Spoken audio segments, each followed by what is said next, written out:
오늘은 다섯 번째 환상이 되겠습니다. 우리 어제는 대제사장 여호수아를 정결케 하시는 그러한 환상을 우리 함께 말씀을 나눴습니다. 총 8개의 환상이라고 그랬죠. 그 중에 특별히 어제 살핀 네 번째 환상, 그 다음에 오늘 살핀 다섯 번째 환상은 우리 이스라엘의 두 지도자에게 초점을 맞춘 환상이다 라는 것을 좀 기억을 하면 좋겠습니다. 그래서 어제는 대제사장 여호수아를 정결하게 하시고 그 다음에 새순이 나게 하신다 그랬죠.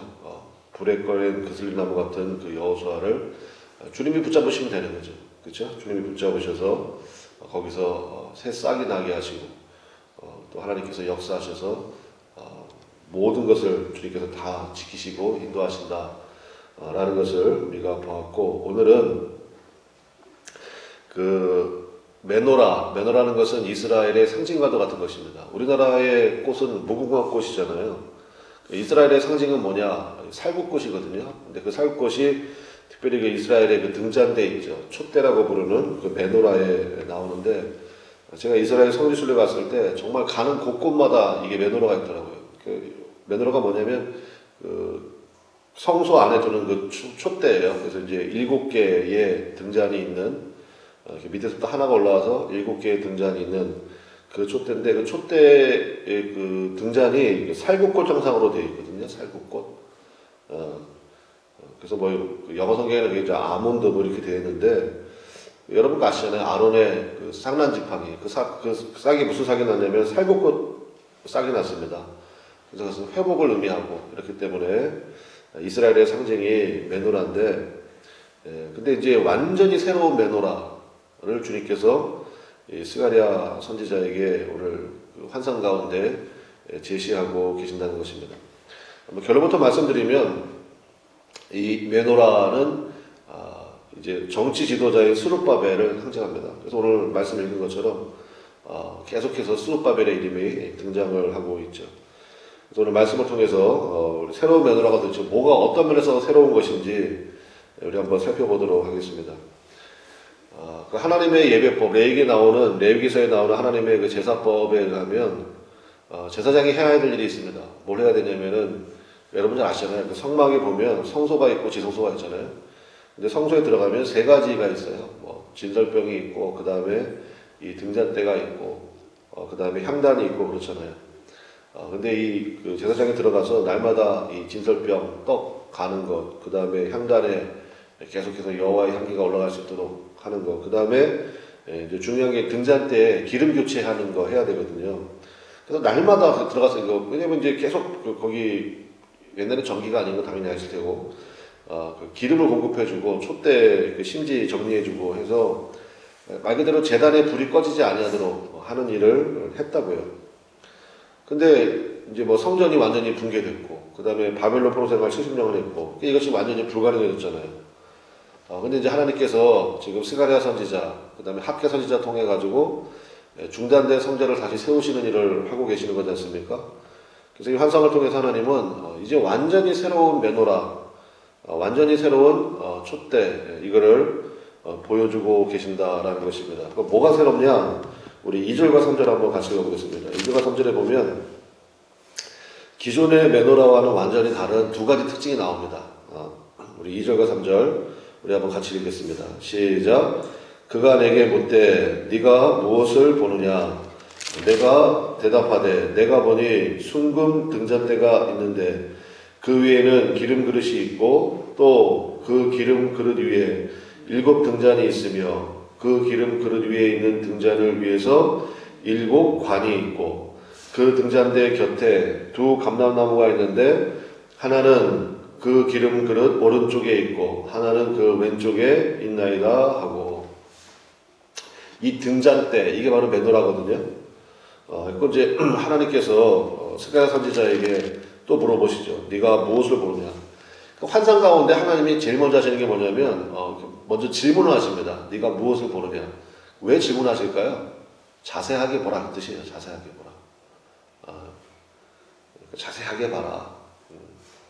우리도 자꾸 이제 질문하게 되면 다시 한번 들여다보게 되잖아요. 그래서 자세하게 보라, 그 말씀을 하시는 거고, 그래서 이제 등잔 때 메노라를 봅니다. 근데 이제 스가랴는 제사장이면서 선지자라고 그랬잖아요. 그러니까 잘 안다고요. 메노라의 모양이 어떤지. 그런데 다른 특징이 두 가지가 딱 보이는 거예요. 그게 뭐가 보이냐면 우리 2절에 보면 여러분이 표시하셔도 좋습니다. 맨 밑에 보면은 7관이 있다는 거예요. 그러니까 각 등잔대 위에 연결된 7개의 튜브가 있다는 것입니다. 7개의 관이 있대요. 그게 있고 두 번째 특징은 뭐냐? 3절에 있는 것처럼 그 등잔대 곁에 2개의 감람나무, 그러니까 올리브 나무죠. 기름 짜는 나무.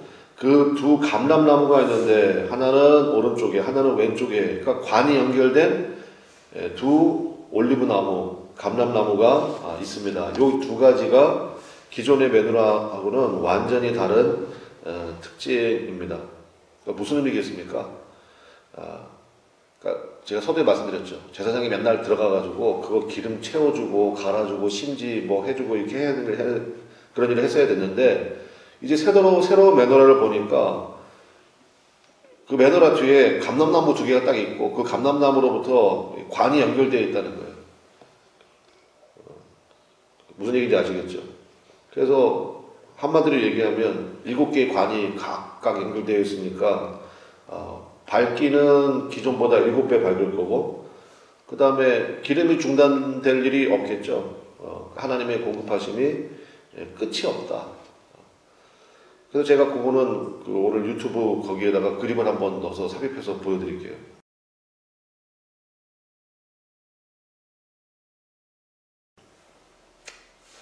그 그림이 잘 그려진 게 하나 있더라고요. 그래서 그 그림 딱 보시면 스가랴가 본 이 5번째 환상의 이미지를 우리도 이제 쉽게 이해할 수 있을 것이다.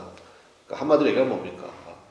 하나님께서 정말 풍성하게 아무런 제한도 없이 기존보다 훨씬 더 밝고 끊임없이 내가 너에게 공급해 줄 것이다 라는 것을 보여주신 거죠.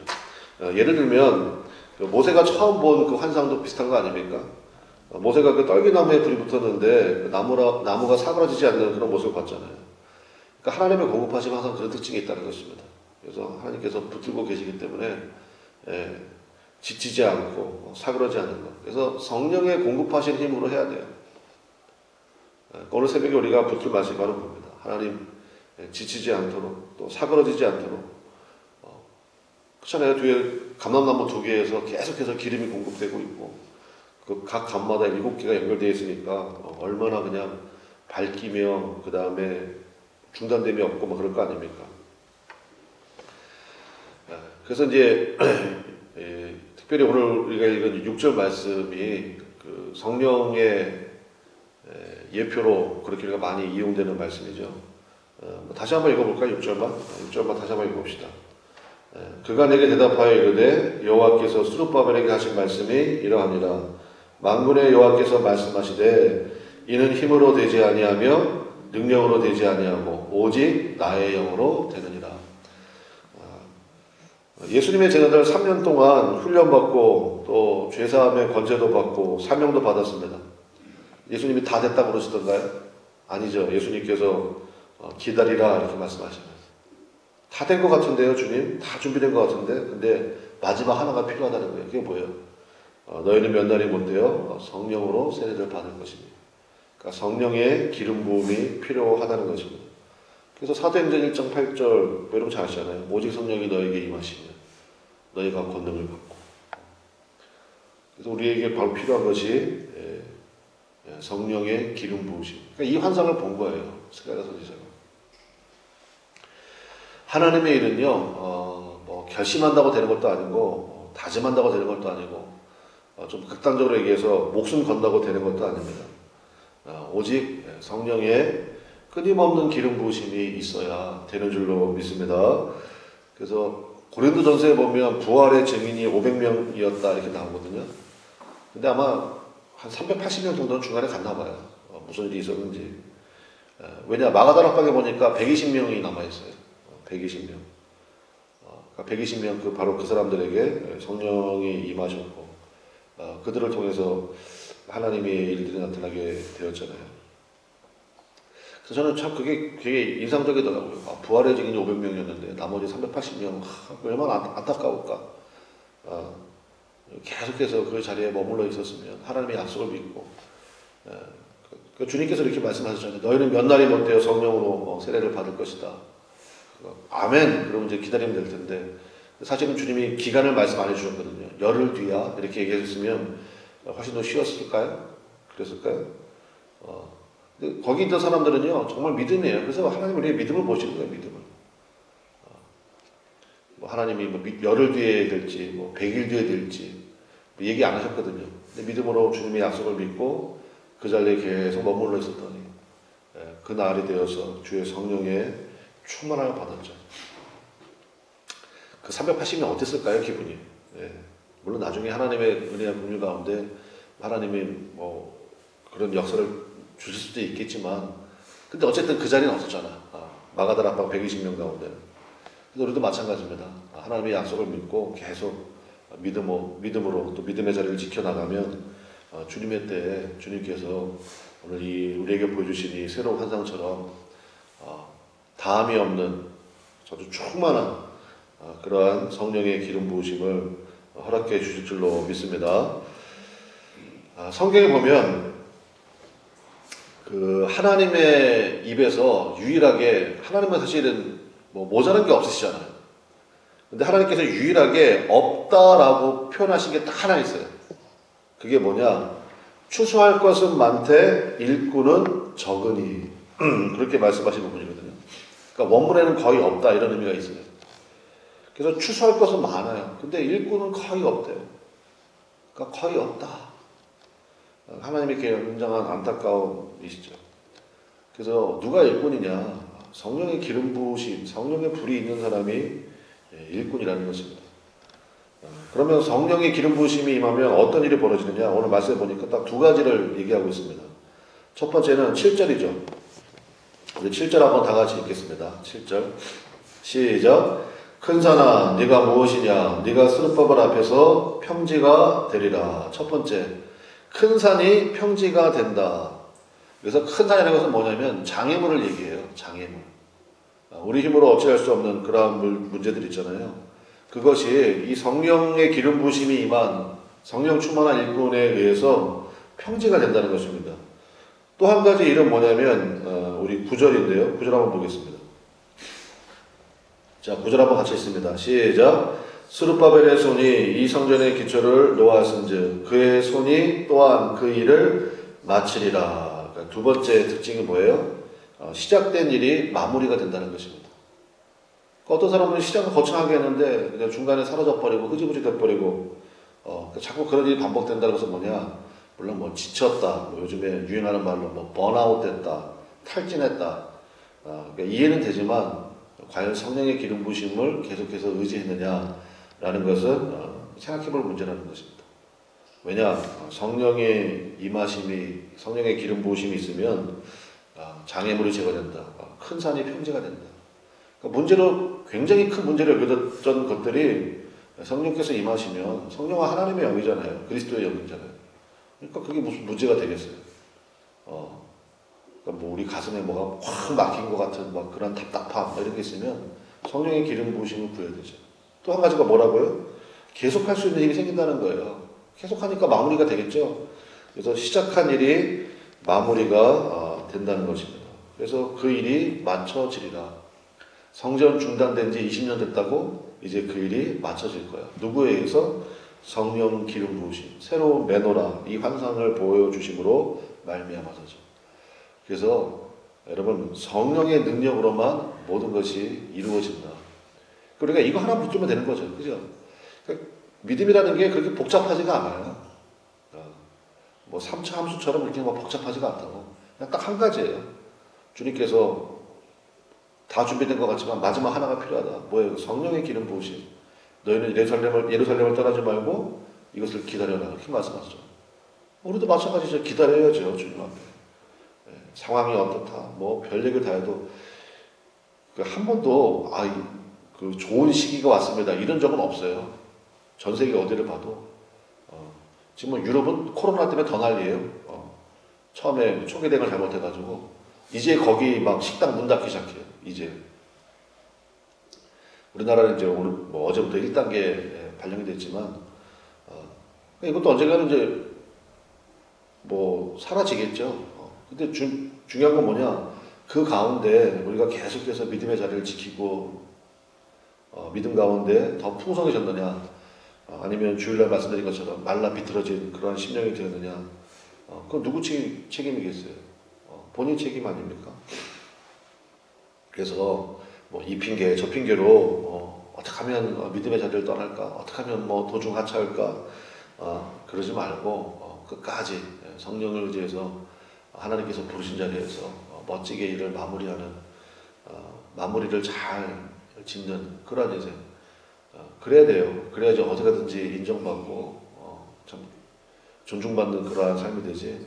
시작은 거창했는데 뭐 중간에 그냥 흐지부지 돼버리고 그러면 그러니까 저도 늘 이렇게 기도합니다. 하나님 늘 성령의 인도하신 가운데 끝까지 마무리. 사람이 그런 것 같아요. 마무리를 잘 지어야 그래야 나중에 뭐 볼 때도 그렇고 뭐 여러 가지 그런 게 있잖아요. 오늘 말씀의 결론 14절입니다. 그래서 이제 제가 처음에 말씀드렸죠. 네 번째, 다섯 번째 환상. 네 번째는 대제사장 여호수아를 변화시키는 그런 모습. 오늘 이 새로운 메노라 다섯 번째 환상은 정치 지도자인 스룹바벨이었잖아요. 이렇게 이제 물어봐요. 새로운 메노라를 봤으니까 스가랴가 주님 근데 저 메노라 뒤에 있는 두 감람나무는 무엇을 상징합니까? 11절 한번 보실까요? 11절 우리 한번 같이 읽겠습니다. 시작. 내가 그에게 물어 이르되 등잔대 좌우에 두 감람나무는 무슨 뜻이니까 하고 그러니까 자세히 보면 질문이 생긴다 그랬잖아요. 주님께서 쭉 말씀해 주는 게 12절부터 14절까지 나와요. 그 중에 14절만 읽어보겠습니다. 시작. 이르되 이는 기름 부음 받은 자 둘이니 온 세상의 주 앞에 서 있는 자니라 하더라. 여러분 아시죠? 기름 부어서 세우는 사람은 딱 두 사람이에요. 대제사장과 왕이죠. 지도자. 그래서 사무엘 선지자가 사울에게 또 뭐 다윗에게 기름 부어서 왕으로 임명하잖아요. 그러니까 기름 부음 받은 자 둘. 한 명이 누구예요? 여호수아. 한 명은 누구예요? 스룹바벨. 그러니까 정치 지도자, 종교 지도자. 그래서 어제 이 말씀 준비하는데 하나님이 갑자기 그 마음을 좀 주시더라고요. 그러니까 무슨 마음을 주셨냐면은 이게 뭐예요? 정치와 종교의 완벽한 하모니죠. 하나님 우리나라에도 그런 역사가 좀 있기를 원합니다. 믿습니까? 얼마나 이게 소중합니까? 정치 지도자와 종교 지도자가 좌우에 메노라 뒤에서 있는 두 감람나무. 그래서 완벽한 하모니를 이루고 있는 이 모습. 그래서 기도하자고요, 하나님 앞에. 그래서 지금은 참 그런 안타까움. 그러니까 지금 대한민국의 가장 큰 문제는 분열의 영인 것 같아요. 분열의 영. 교회나 나라나 민족이나 분열의 영들이 강력하게 역사하고 있는데 하나님 오직 이 메노라 오늘 우리에게 주신 새로운 환상. 그래서 하나 되어지는 은혜가 있기를 원하고 정치와 종교가 완벽한 하모니를 이루고 하나님 앞에 그렇게 설 수 있는 믿음의 역사가 나타나길 원한다. 하나님 앞에 우리가 기도해야 되겠죠. 그래서 오늘 우리에게 주신 새로운 메노라. 그래서 우리도 그러한 좀 믿음의 담력을 가지시다. 하나님께서 우리에게 보여주시고 말씀하신 거잖아요. 그래서 제가 처음에 새벽기도 다시 시작할 때 어디를 할까 하다가 스가랴 해야 되겠다. 그런 마음이 좀 강력하게 들었어요. 그래서 제가 말씀을 준비하면서 제가 깨달아요. 이래서 그러셨구나. 그래서 오늘 우리도 마찬가지. 하나님이 스가랴에게 주신 환상이다 그러지 말고 나에게 주신 환상이에요. 그렇게 믿음으로 우리가 영접하고 하나님 이 환상대로 지치지 않게 하시고 평소보다 7배나 더 빛을 발하고 힘을 낼 수 있는 그런 강력한 믿음을 부어달라고 우리가 기도하면 좋겠습니다. 우리 기도합시다. 우리 주여 한번 부르고 하나님 이 새로운 메노라의 환상처럼 하나님 앞에 그렇게 쓰임받기 원합니다. 그 다음에 하나 되어지는 귀하고 놀라운 역사. 우리 교회가 하나 되어지고 모든 것이 하나 되어지는 완벽한 하모니를 이루는 그런 은혜가 충만하게 해달라고 우리 주여 한번 부르고 통성으로 간절히 기도하겠습니다.